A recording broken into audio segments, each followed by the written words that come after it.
sleepless nights from the day Dr. Nair had called me for this discussion.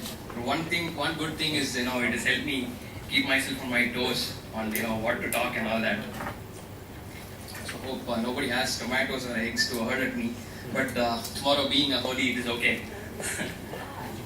So we all being civil engineers. Now, how many of you would really like to, get into a core job?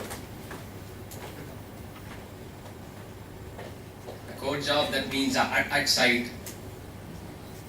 Okay. So there are a lot of them. So the next slide is on that. So this is what we think, and the reality is this.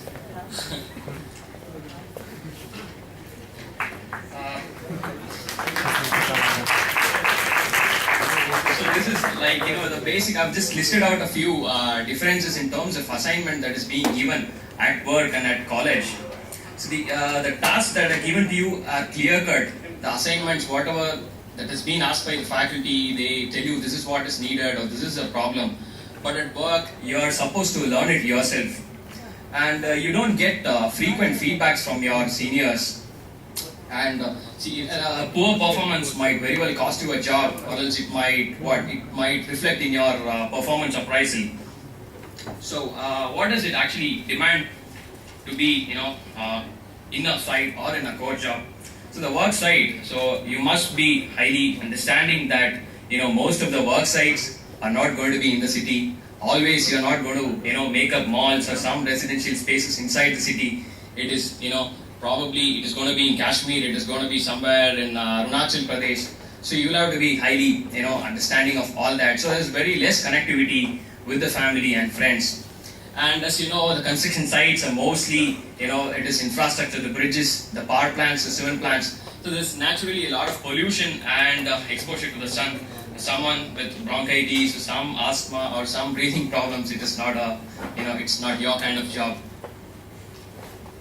So the food at site, it is being shared. It will be on a shared basis between all your colleagues. So there is nothing hi-fi about the food, and you will be highly thankful for VIT that they provided the best food for you in all these 4 years. I know this smile is very sarcastic, but then later when you go to the sites, you'll realize VIT is sort of better food. So and you get to meet a lot of people. You get to meet a lot of people. There'll be typical blue collar people, the foremans, the drivers, the plant and machinery operators, and ourselves, the engineers. We are also kind of a semi blue collar. And the day when you get to the site, you don't just get to sit in the office and then make plans and then ask someone to go execute. So you stand in the sun and you do it for yourself. And the site stay, I would very well request you to go Google, and this is the only word which you can Google, ugly rooms.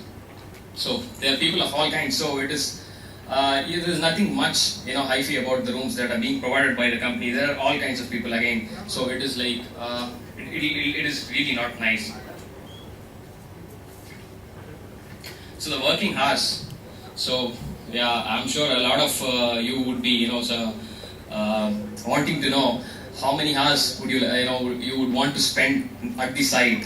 And I'm telling you, there's really no limit to it. And there's nothing called a 9:30 to 5:30 job.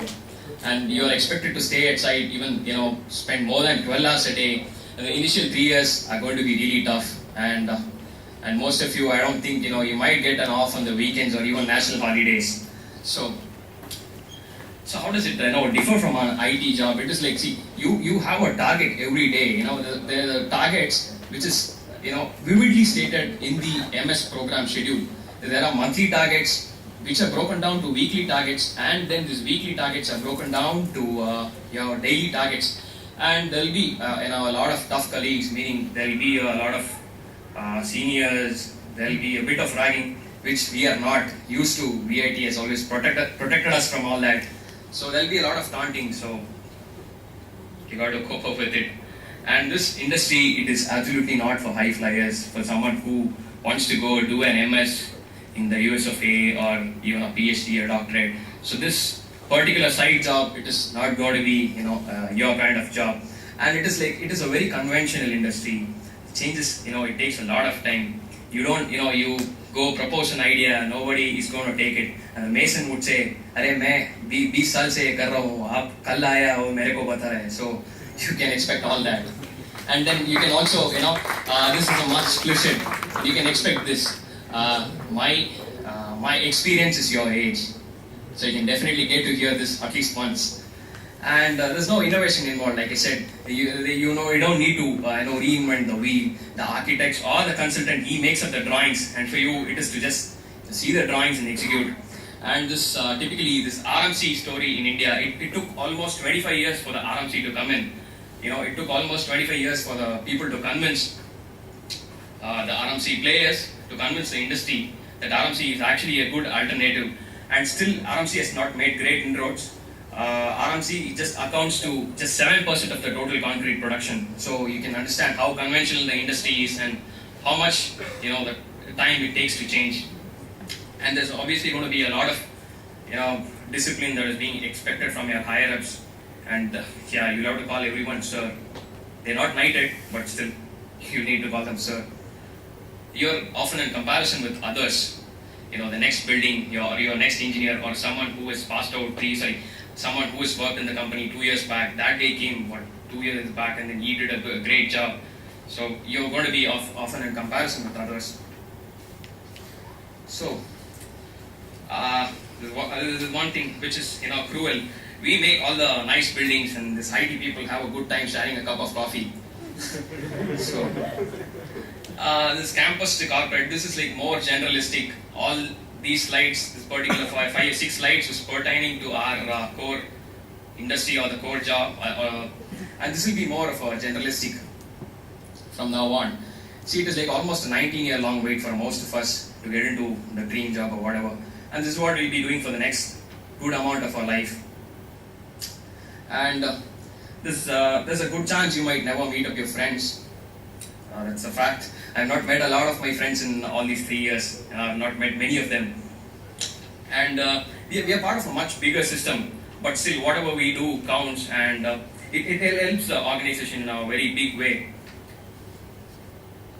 So why is transition difficult, and why is it so talked about?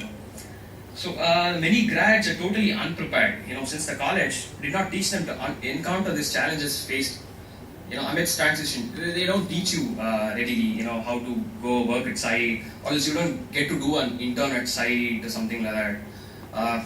See, there's this emphasis on team skills. Like, you don't work in unison. There are a lot of people working along with you.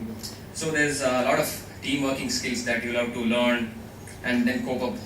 And then there's also a bit of personal finance issues and budgeting that you'll have to learn. My personal suggestion is that the first 5 years of your career, never opt for a credit card. That is going to kill you. So balancing your work life, that is going to be a little tough, but nothing like it if you can get over it.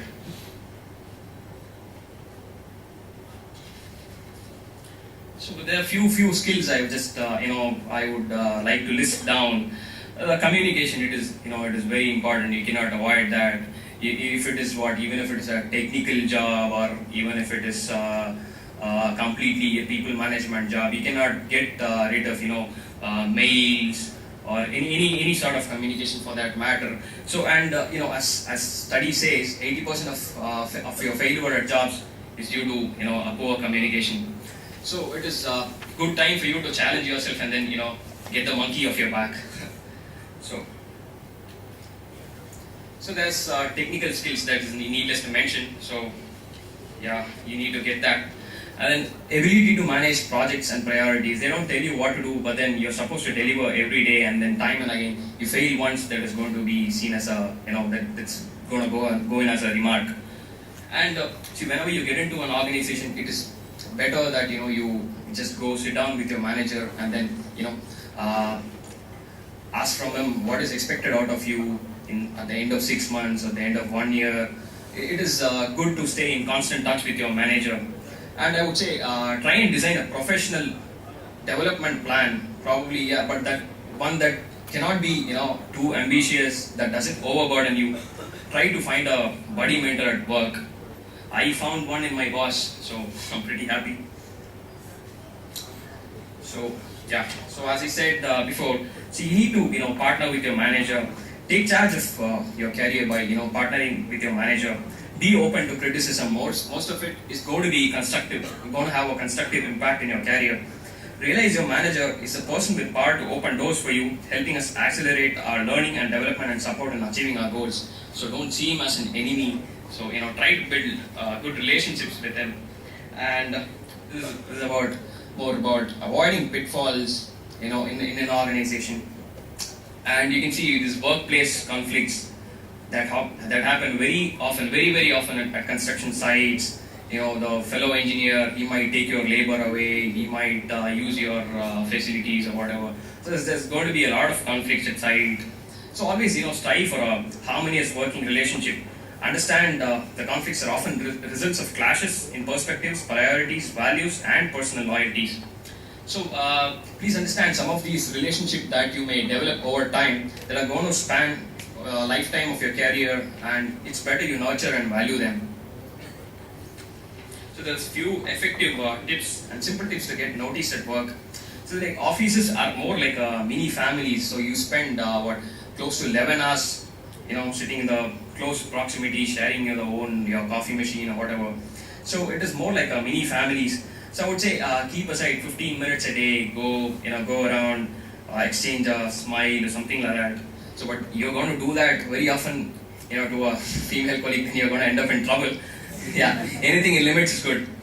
So if a veteran is retiring or organizing a goodbye party, organize a goodbye party. Or if someone is getting promoted, set up a happy hour with them with your co-workers.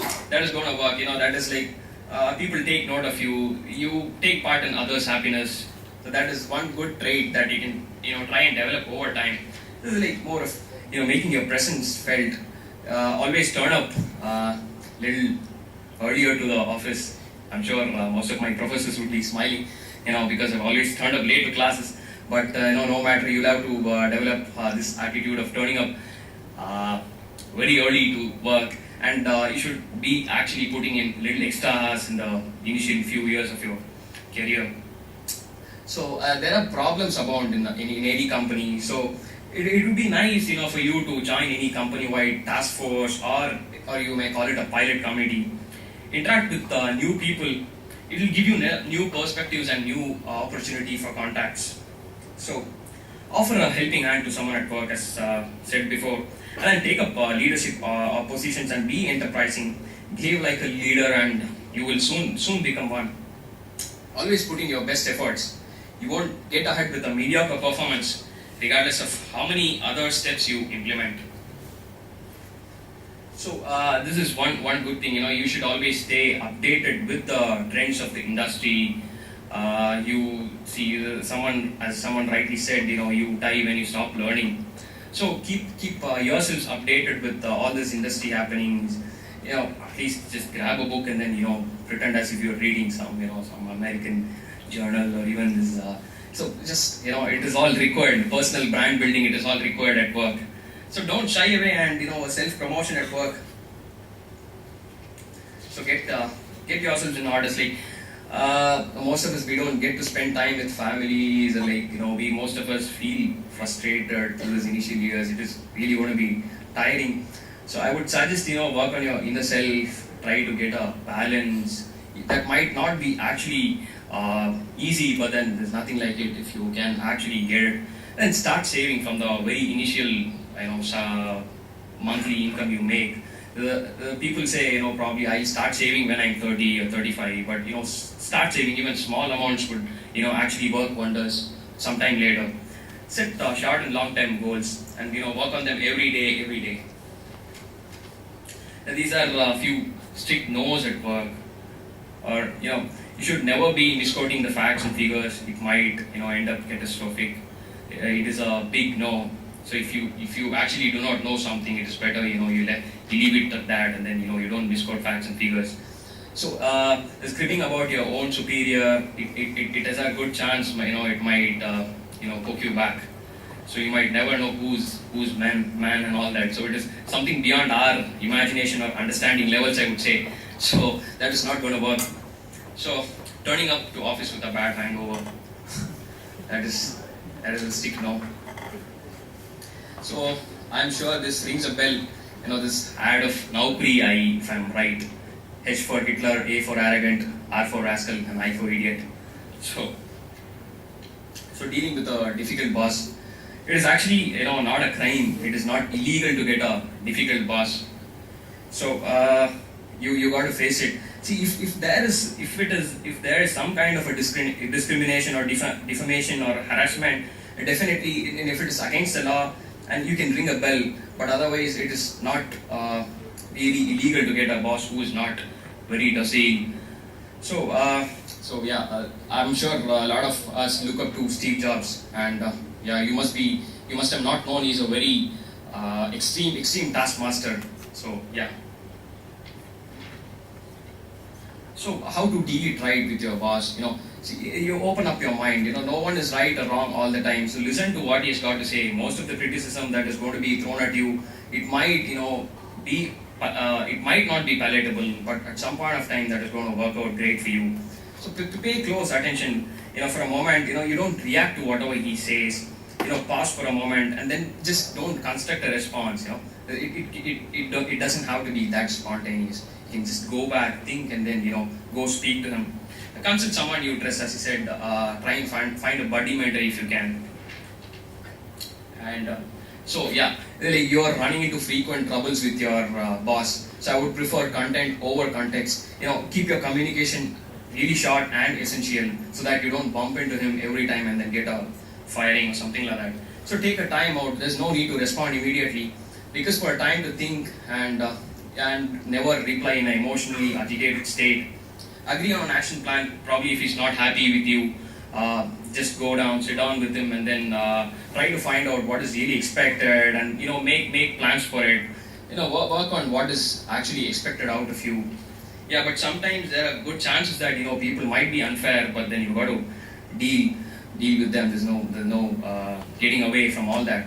So these are, like I've just put it as the top 10 personality traits. They've been summarized by the National Association of Colleges and Employers. So you can just read it out for yourself. And whenever you say the do's, you should always say the don'ts. So these are 10 traits that could actually ruin your career.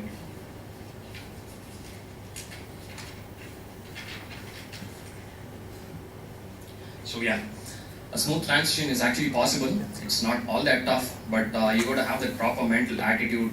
Make smart moves early in your career. Like they always say, first impression is the best impression and all that. So recognize the seriousness of starting your first job, but don't be overburdened. So do your best and accomplish as much as you can. And please do mind that your career is not a single job. It is going to span for more than 45 years. Probably even more than that if you're an entrepreneur. So don't panic. If it is your first job, if it doesn't go well, you might always get something which is better. So